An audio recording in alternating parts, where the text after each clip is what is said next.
rabaa inaan waaqaca faraha ku taago nimanka aan ishayno xukunay nagu fuliyeen ay ku sheegeen diinta islaamka inay tahay geedahaasay ku gubeen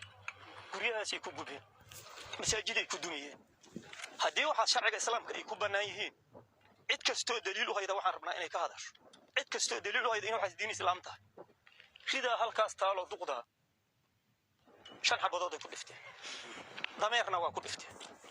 barkadna waa gubeen waxa anaga aan ka dagaalamayno aan diidanahay diintana lagu sheegay waa waxaas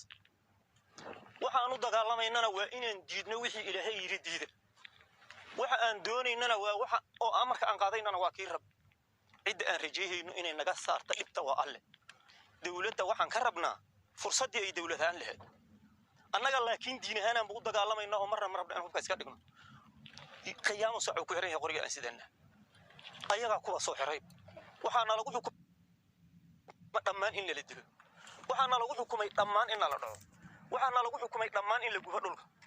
in geeduhu wax baasheen in kala dadka aqoonta leh jawaabta waxaan u deeyahay bini aadam laakiin waxaan tusayaa taswiirka yaala geedihi guban barkadihi guban dameerihi dilan arigihi dilan dadkii ama xabiisan inta kalena waa la daba jooga haddii waxaas kutub ay ku yaaliin oo ilaahay leeyahay jiro madaxan saarayna badiidayna wixii ilaahay leeyahay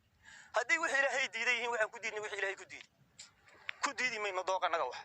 kuna dooni mayno rabitaanka naga wax ilaahay naga rabaa inaan fulino sidaas go'aan naga dhulkiya dumay waxa laga soo bilaabay masaajidka cali kibir waxa la yiraahdaa lama dhisi kara kan baxadana rasaasaba lagu dumay haddii diinta islaamku masaajidda dumido garabkan uridayna oo la yiraahdo war diinta qabtay hadiidinina haddii laakiin ilaahay diiday diintiisana uu ku diiday nabi la soo amray oo soo jirin wixii rumeeyay inuu dilo dadka xataa la laayo la dhacay waxay ahaayeen dad yiri waxa tiraahdeen in ka yeelinaha noo sheeg